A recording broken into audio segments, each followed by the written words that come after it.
এটা তো ওরা সাগরে বইয়ে পাইছে, জালে পেঁচাই উঠছে, তারপরে এলাকায় আনছে পর ওরা তো মনে করছে এটা কি জানি, কিন্তু পরে মানুষের আতঙ্ক দেখাইতেছে যে এটা মিসাইল হইবে না হয় যুদ্ধের কোনো একটা সরঞ্জাম হইবে।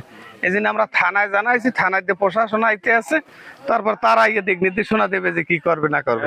এটা মিসাইল না, এখন তো আমরা দেখি তো মিসাইল না, কিন্তু মানুষ আমাদের ভয় দেয় যে এটা সরকারের জানানো দরকার বা প্রশাসনিক একটু সহযোগিতা দরকার। এই জন্য প্রশাসনে আমরা জানাইছি, তারা গিয়ে দিক নির্দেশনা দেবেন।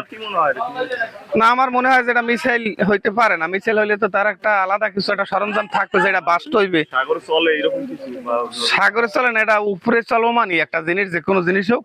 এটা জালে পাইছে একটা মিসাইলের কাজে আমরা এই জন্যে পেঁচাইছে তো জালে, তার জালে পেঁচানোর পরে কিন্তু ভাঙ্গে চুরি গেছে। আমি আস্তে আইছিল, আমরা এখানে একটা বোমের মতো আনলে আজ ধরিয়ে এটা হালাই দিছি দূরে, যেন এটা দুর্ঘটনা না ঘটে। এটা হচ্ছে ইলিশের জালে, এটা সাগরে, বঙ্গোপসাগরে। সাগরের মধ্যে? হ্যাঁ, ট্রলার গেছিল কালকের সন্ধ্যায়।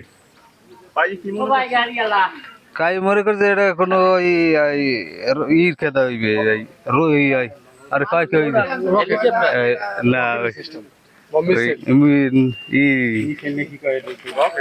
রকেটের কায়দায় আর কি। এই যা পাইছেন এইরকমই ছিল না? না, এটা আস্তাই গেলে আর কি, জালেবাজ আর কি ভাঙ্গি চুরি গেছে। বাসমান ছিল না, না জালেবাজ? জালেবাজ বাসায় আর কি উপরে, হয় দেউতে জালেবাজ।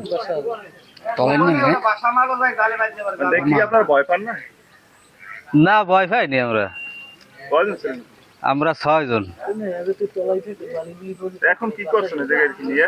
এটা নিয়ে আসছে প্রশাসনের জানাইছি, হ্যাঁ কইতেছে আমরা আইতে আছি, এই জন্য বাড়ছে আর কি। কোনো আবার দুর্ঘটনা ঘটতেই পারে।